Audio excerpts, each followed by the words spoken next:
'Twas the morning after elections, and across this great land many people were stirring and clapping their hands.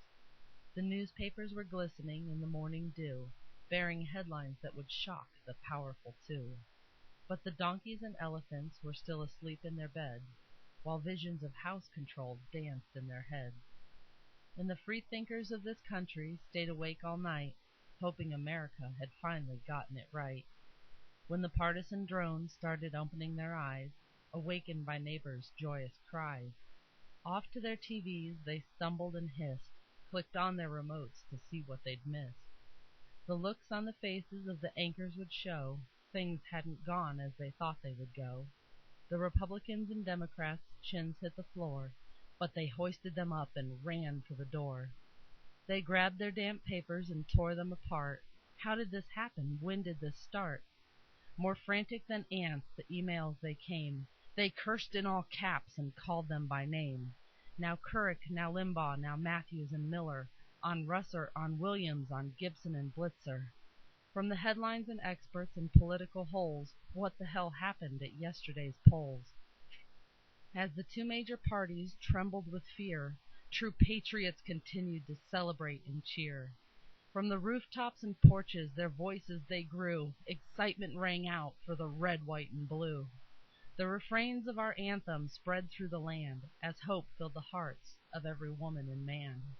The Republicans and Democrats, as confused as they were, sent emails and texts, surfed the news in a blur. But by noon every creature, yes, even the mouse, knew the independents had won the Senate and House.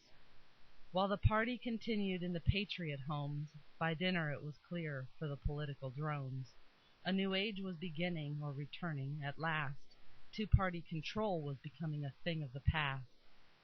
They paced a little slower and scratched their heads less, and finally sat down to ponder this mess.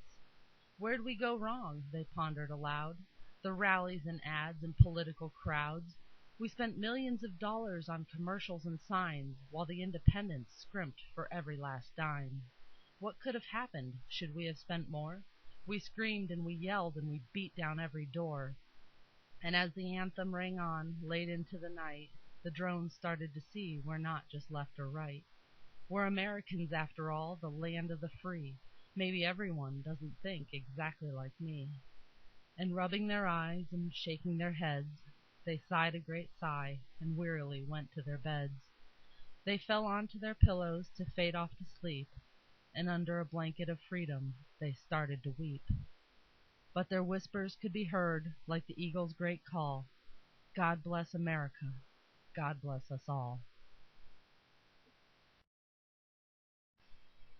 I am America, and I approve this message.